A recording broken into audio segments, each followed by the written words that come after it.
Aconteció que cuando terminó Jesús estas parábolas, se fue de allí y venido a su tierra les enseñaba en la sinagoga de ellos, de tal manera que se maravillaban y decían: ¿de dónde tiene esta sabiduría y estos milagros? ¿No es este el hijo del carpintero? ¿No se llama su madre María y sus hermanos Jacobo, José, Simón y Judas?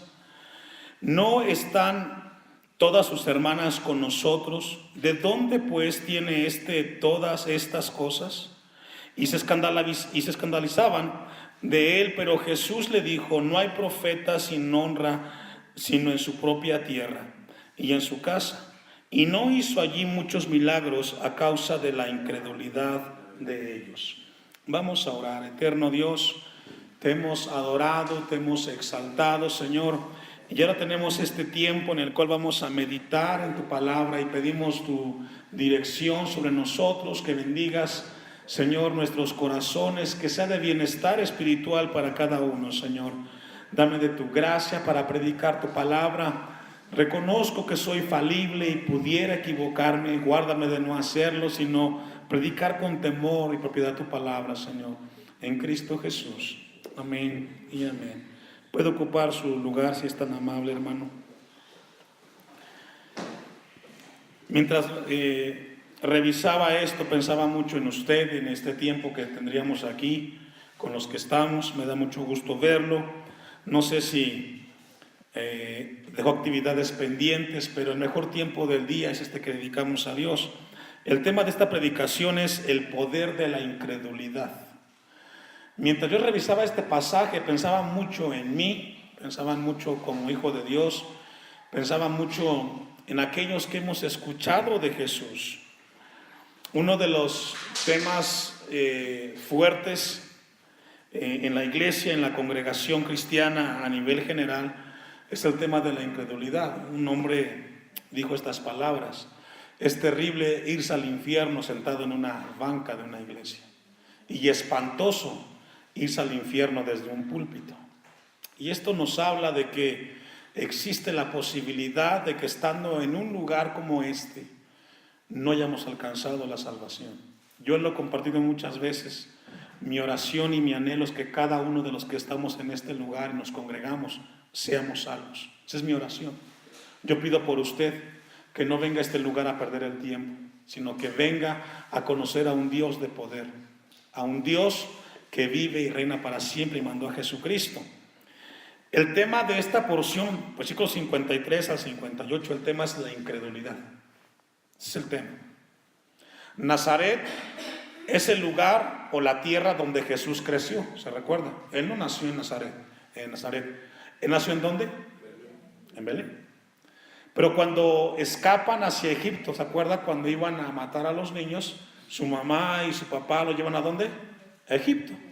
Y después de años regresan, y cuando ellos vienen de regreso, ellos vienen ¿a dónde? A Nazaret.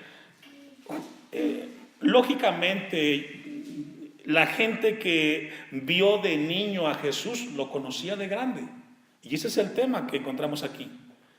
Esa gente de esa aldea de Nazaret vio a Jesús de 8, 10, 12, vio la adolescencia de Jesús, la juventud de Jesús. Conocieron al joven que iba por los mandados, haciéndole caso a su mamá y a su papá. Ellos lo vieron. Ese es el contexto de este pasaje. Jesús regresa al lugar donde él creció y la gente lo conocía en ese momento. El tema es el poder de la incredulidad. Todos sabemos que lo contrario a la incredulidad, ¿qué es, hermanos? La fe, ¿cierto? Lo contrario a la incredulidad es el tema de la fe. Y la fe tiene que ver con creer aquello que Dios ha dejado. Entonces, si hablamos que lo opuesto de la incredulidad es la fe, creer en Dios, ¿qué significa entonces la incredulidad? No creer. No creer. Ahora, aquí encontramos en una incredulidad práctica y una pasiva. ¿A qué me refiero cuando activa y pasiva? Porque puede haber gente que se dice ser cristiano y cuando no creemos a las cosas de Dios y no vivimos lo que no lo que Dios nos pide, estamos siendo incrédulos activos, porque no estamos viviendo lo que Dios nos pide. Lo contrario a la incredulidad es la fe. Y en la Biblia encontramos un sinnúmero de hombres y mujeres que a través de la fe o por la fe hicieron grandes cosas. Jesús mismo dijo que si la fe del hombre fuera del tamaño de un grano de mostaza, movería montañas. Eso dijo Jesús en cuanto al tema de la fe. Y que lo imposible sería posible. Todos conocemos el poder de la fe en Jesús. Leemos la Biblia y encontramos ejemplos como el caso de David, que creyó en Dios y le dio la capacidad para vencer a Goliat como su enemigo. Él creyó en Dios y le dijo a Goliat: tú vienes a mí con escudo y lanza, pero yo voy a ti en el nombre de Jehová de los ejércitos.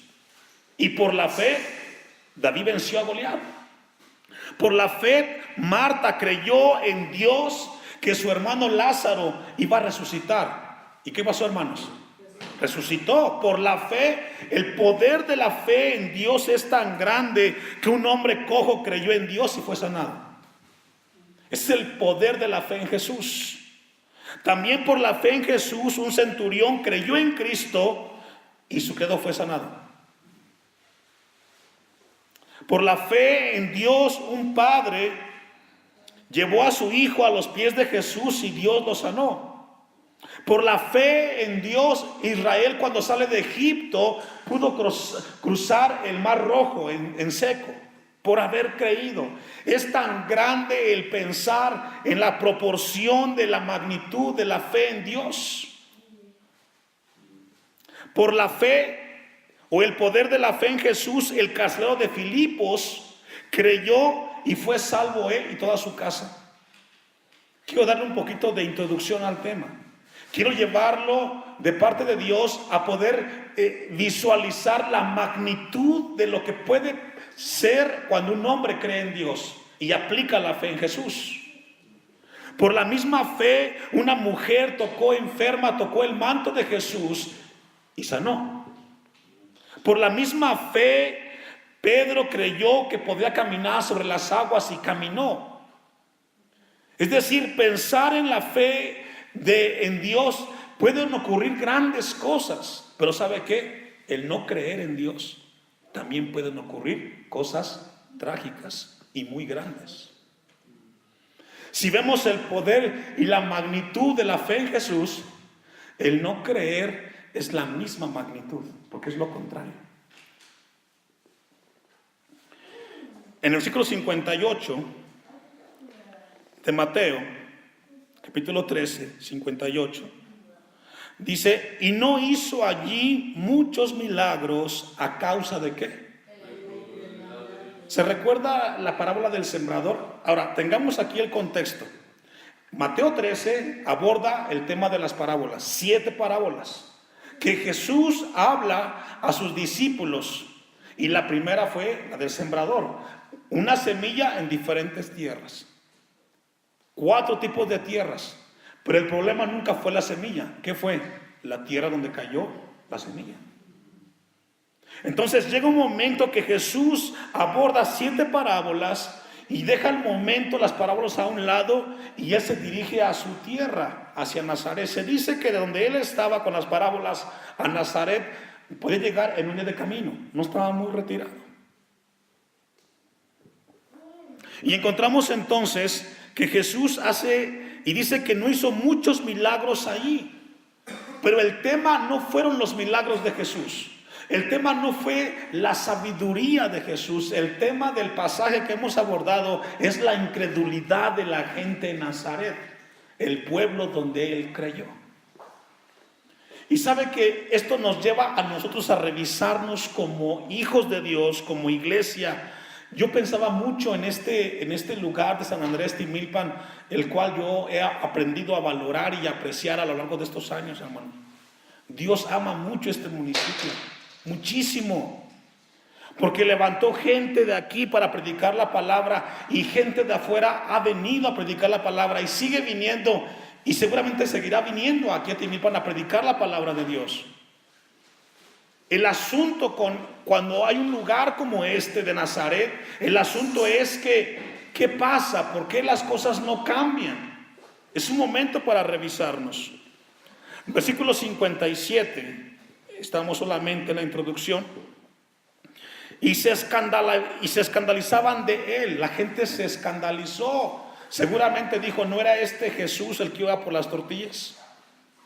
Y hoy viene aquí a hablarnos de que es el Hijo de Dios. ¿No es este el hijo del carpintero que ayudaba a su papá a cortar la madera? La gente se escandalizó cuando llegó Jesús.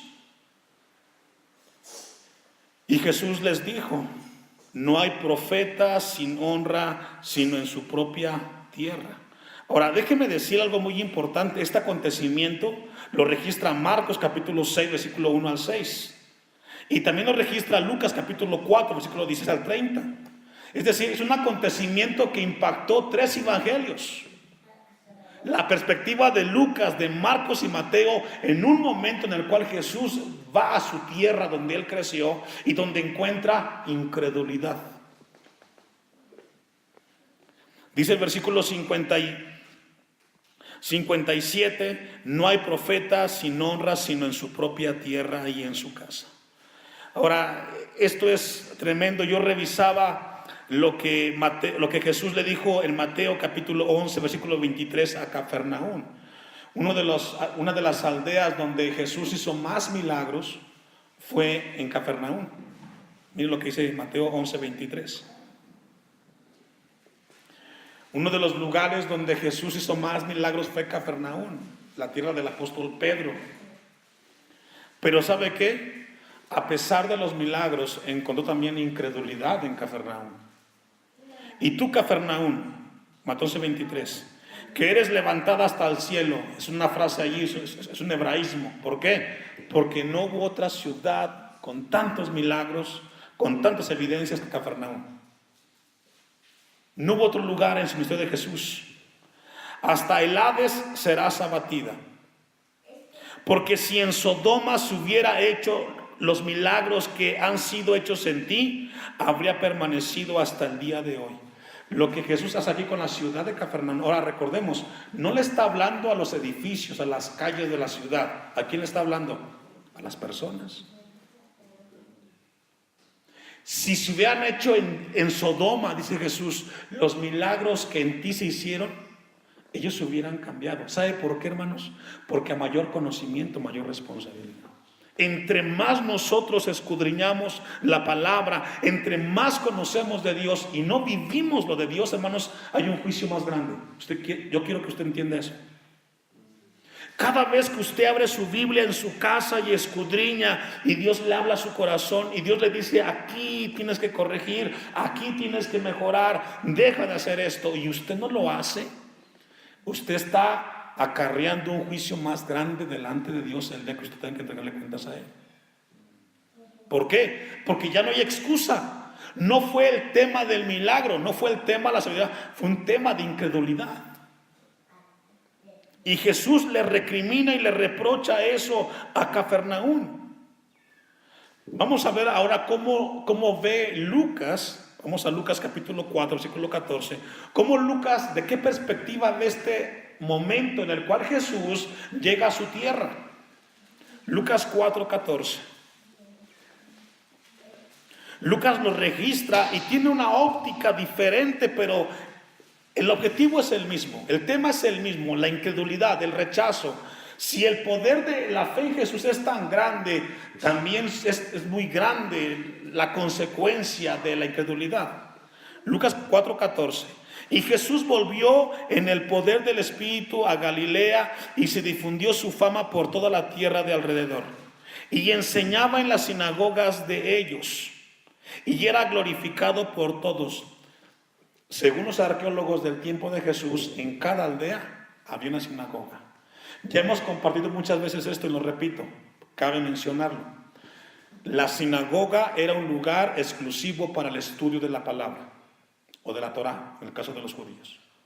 Solamente había un templo. El templo fue construido para los sacrificios, donde entraba una vez al año el sacerdote a expiar los pecados del pueblo. El templo no es lo mismo que la sinagoga. La sinagoga era un lugar donde la gente judía se reunía o se reúne en la actualidad para estudiar el Pentateuco, el Tanaj, la Torá. Y entonces alguien pregunta, bueno, pastor, ¿y aquí donde estamos qué es? Esto equivale a una sinagoga. Es un recinto en el cual nos reunimos martes y domingos. ¿A qué? Escudriñar la palabra. Yo no sé cuántos de ustedes han tenido la experiencia de estar en una sinagoga judía, hermano. Yo tuve la oportunidad de estar. ¿Y sabe qué, hermanos? No hay solemnidad más grande que en ese lugar. Usted puede escuchar el ruido de una mosca. La gente llega y cuando llega lo que tiene que hacer es estar en paz con Dios, esperar que llegue el rabino y abra la Biblia. ¿Sabe usted que el rabino tiene el cuidado, porque es tan santo el libro que tiene en sus manos que no puede tocarlo? Tiene un palito, así no sé cómo se llama eso. Y con ese lo toma, lo pone en su Torá y lo comienza a hojear uno por uno. Hay una suma reverencia. En el tiempo de Jesús dice que cuando él llegó allá, llegó a una sinagoga. Obviamente era el lugar de reunión de los judíos. Versículo 16. ¿Y vino a dónde? A Nazaret. Una vez más, un dato importante. Nazaret es el lugar donde Jesús creció. Donde se había criado. Ahí dice. Donde se había criado. Y en el día de reposo entró ¿en dónde? No había otro día. Bueno, es el único día en el cual se reúnen. Toda la gente del pueblo reunido en la sinagoga. Ahí estaba el que vendía las frutas, las verduras, el carnicero del pueblo, el zapatero, el herrero. Todos estaban ahí con sus familias en la sinagoga. Esa es la escena. Todos están ahí en la sinagoga. Y llega Jesús y vino a Nazaret, versículo 16, donde se había criado, y en el día de reposo entró en la sinagoga, conforme a su costumbre. Una costumbre es un conjunto de hábitos. ¿Escuchó eso? Una costumbre es un conjunto de hábitos. Es decir, para un judío el sábado es un día, ¿para qué? Ir a la sinagoga. Para usted y para mí el domingo debe ser un lugar para buscar a Dios. Y luego dice que se levantó a leer. Imagínese, estamos aquí en un pueblo, no sé cuánta gente hay aquí en Timilpan, pero imagínese que todos están en un recinto, reunidos, y entra el Maestro Jesucristo, el Rabí, y se para al frente y toma el lugar del Rabí. Y seguramente había gente que lo conoció, una vez más repito, de niño, de adolescente y de joven. Y pasa Jesús, las miradas de todo el pueblo sobre él, mirándolo. Y se levantó a leer. 17. Y se le dio el libro del profeta Isaías. ¿Qué libro? El más fuerte en cuanto a profecías. Jesús de pie toma el libro de Isaías y habiéndolo abierto el libro halló el lugar donde estaba escrito. Surge una pregunta al revisar este versículo y la pregunta es la siguiente: ¿fue al azar o fue con intención cuando Jesús seleccionó ese pasaje? ¿Qué cree usted? ¿Usted cree que Jesús, porque recordemos, usted tiene su Biblia o tiene su celular, yo tengo mi tablet, y usted busca el libro y lo busca y dice, aquí está? No, en el tiempo de Jesús era un rollo grandote y comenzaba a darle vuelta arriba para poderlo mover. O sea, buscar Isaías no era tan fácil. Ahora, la pregunta que yo le hago a usted es, ¿Jesús lo hizo con intención o lo hizo de casualidad? ¿Usted qué cree? Claro, Jesús sabía lo que tenía que decir. Jesús conocía la palabra de Dios. Él conocía toda la Torá. Él sabía dónde quería llevar. Recordemos que Él es omnisciente. Él sabía, hermanos. Él no abrió el rollo y dijo donde caiga el dedo. En una ocasión decía un pastor, hermano Abisaí, yo no me pongo a estudiar eso de la Biblia. Yo el domingo llego al templo, abro la Biblia y digo, donde caiga el dedo, ahí predico. No, Jesús no era así. Él era una persona muy dedicada en las cosas de Dios. Claro, la respuesta es, Él con toda intención buscó Isaías y buscó el versículo o el pasaje que quería mencionarle, porque él sabía que todo el pueblo lo conoció, sabía quién era él y tenía que decirles algo que iba a estremecerles su vida para siempre.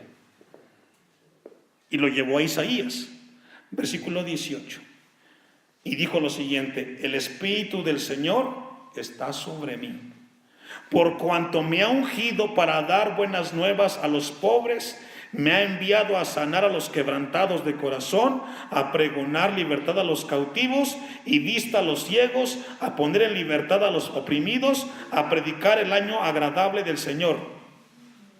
Enrollando el libro, lo dio al ministro. ¿Se imagina ese momento? Pues, ¿quién eres tú, Jesús? Tú dices que tú eres el que mandó el Padre, tú eres el Mesías. Eso fue tremendo para el pueblo, porque él se apropió de Isaías, se apropió del pasaje y dice: yo soy esa persona. Ustedes que me vieron de niño, de joven, yo soy el que vengo a salvarlos a ustedes. Pregunta: ¿qué cree que pensó la gente? Estás bromeando. No puede ser. No das ninguna explicación, solamente lo vienes, lo lees, se lo entregas al ministro y te bajas. ¿Con qué autoridad? Esto golpeó a toda la gente de Nazaret, hermanos. Y se sentó, versículo 20. Y los ojos de todos, fíjese, y los ojos de todos en la sinagoga estaban fijos en él, se lo comían vivo. Era inconcebible. Se había ido de ahí y regresa y llega el día del Shabbat y se para enfrente, abre el rollo con toda intención y les dicen: yo soy el que vengo a sanarte, a darte vida eterna, porque a mí me envió el Padre. Toda la gente lo observó, lo miró, lo taladró, pero ¿sabe qué? Jesús es Dios y él sabía cómo controlar ese momento. Y luego fíjese, las miradas de todos, ponga esa escena en su mente. Las miradas de todos en Jesús, fijas. 21. Y comenzó a decirles: hoy se ha cumplido esta escritura delante de vosotros. Eso golpeó muchísimo la religión de todos los que estaban ahí reunidos. Al decirles: hoy se cumplió en mí. Yo he venido. Versículo 22. Y todos daban buen testimonio de él, y estaban maravillados de las palabras de gracia que salían de su boca, y decían: ¿no es este el hijo de José, el que vivía por allá al final de la calle? ¿No es ese Jesús?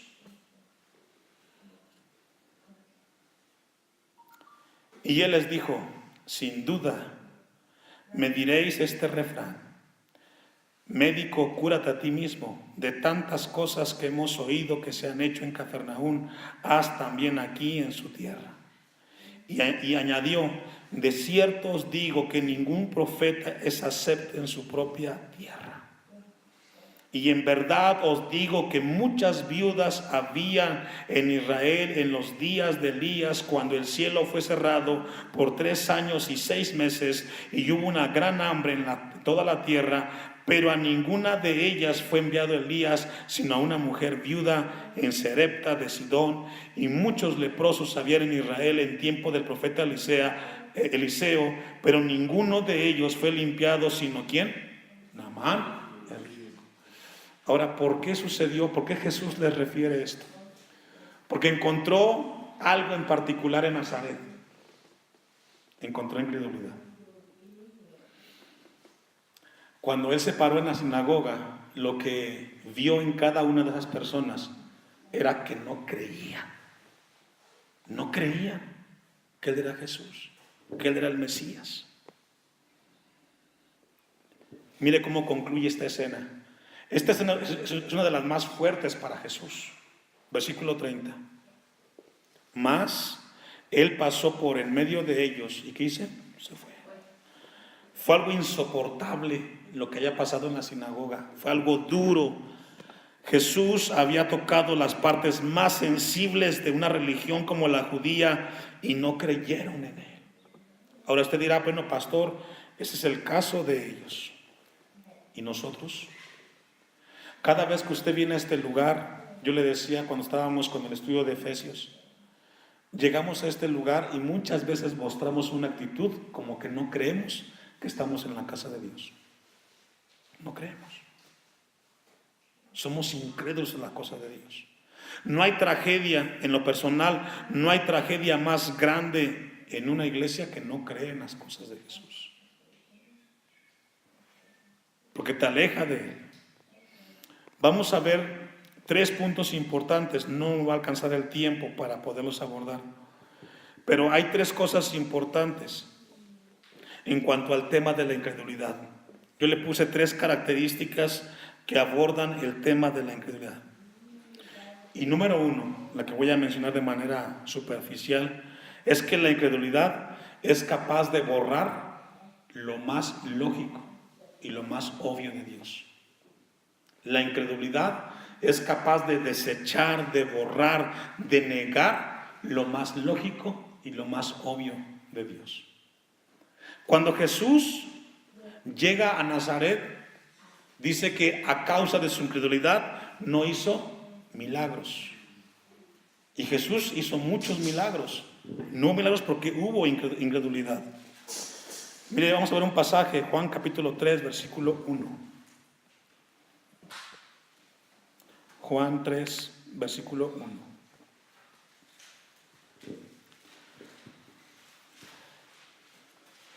La gente que estaba allí en Nazaret había escuchado mucho de Jesús. Y encontramos el pasaje de Nicodemo. ¿Quién era Nicodemo? Era un principal de los judíos. Había el Sanedrín, que era el grupo más importante, y habían 70 dentro de ese grupo. Y dentro de ellos estaba Nicodemo, uno de los principales, no era cualquiera. Versículo 1. Y había un hombre de los fariseos que se llamaba Nicodemo, un principal entre los judíos. Este vino a Jesús de noche y le dijo: Rabí, sabemos que has venido de Dios como maestro. Nicodemo reconocía que venía de parte de Dios Jesús, hasta cierto punto. Porque nadie puede hacer estas señales que tú haces si no está Dios con él. Respondiendo Jesús y le dijo: de cierto te digo que el que no naciere de nuevo no puede ver el reino de Dios. Viene Nicodemo con un tema y Jesús le dice: ¿sabes qué? Si tú no naces de Dios, tú no puedes entender nada de lo que yo estoy haciendo. Nada. ¿Y sabe qué es exactamente con uno, hermanos? Si no nacemos de Dios, no podemos entender la obra maravillosa de Dios en Cristo Jesús en cada uno de nosotros. No puede entender por qué uno toma tan en serio estas cosas. Yo le he dicho a usted, hermano, yo no vine a jugar a Timilpan. Esto es mi vida. Yo estoy dejando mi vida cada vez que yo vengo aquí. Hago mi mayor esfuerzo, mi mejor esfuerzo humanamente. Yo no vengo a jugar. Yo tomo muy en serio las cosas de Dios. ¿Y sabe qué? Mi oración es que cada uno de ustedes la tome igual. Esto no es un juego. Jesús dice: si tú no naces de nuevo, tú no puedes entender, Nicodemo, por qué es tan serio las cosas de Dios. No puedes entender la salvación. No puedes, es imposible. Versículo 3. El 4, perdón. Nicodemo le dijo: ¿cómo puede un hombre nacer siendo viejo? ¿Puede acaso entrar por segunda vez en el vientre de su madre y nacer? Respondiendo Jesús: de cierto te digo, Nicodemo, que el que no naciere de agua y del Espíritu no puede entrar al reino de Dios. ¿Sabe por qué no puede, hermanos? Porque tienes un tema de incredulidad. No puedes participar de las cosas de Dios porque lo contrario de la fe es no creer. Y si Dios te dice la única manera para que tú entiendas el nacer de Dios es a través de la obra de Cristo en la cruz del Calvario, que tú la creas y que tú vivas en ello. Estremece el pasaje que hemos leído de Mateo capítulo 13, hermanos, versículos 50 en adelante, que Jesús no hizo milagros. ¿Y sabe usted que fue la última vez que Jesús llegó a su tierra? No hay otro pasaje. Otro registro donde Jesús volvió a Nazaret. Fue la última vez. La primera fue un año antes de este incidente. Vamos a concluir y dejarlo ahí. Si Dios quiere, continuamos el próximo martes. Versículo 58 de Mateo 13 para concluir.